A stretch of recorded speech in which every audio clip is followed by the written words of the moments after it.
Music by Kanchan Raj Hajipur Vaishali. काहे तू करेलू हमसे बतिया हो जुदा के काहे तू करेलू हमसे बतिया हो जुदा के काहे तू करेलू हमसे बतिया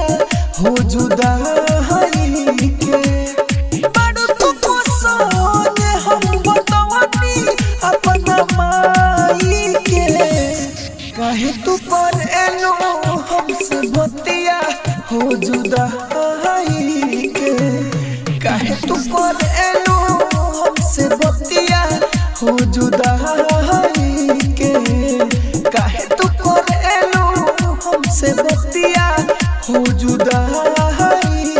के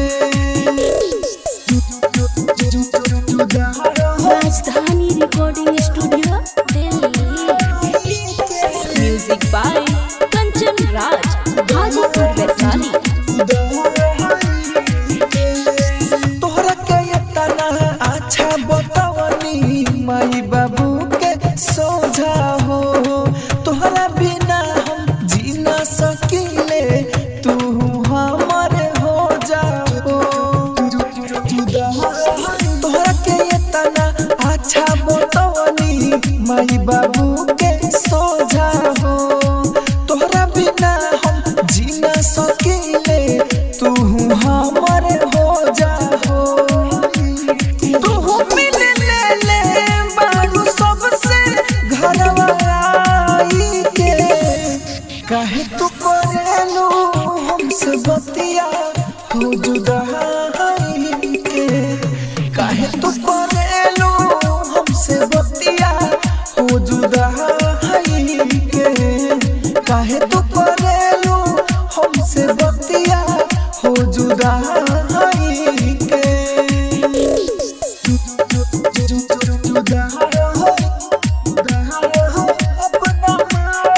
म्यूजिक बाय कंचन राज हाजीपुर वैशाली।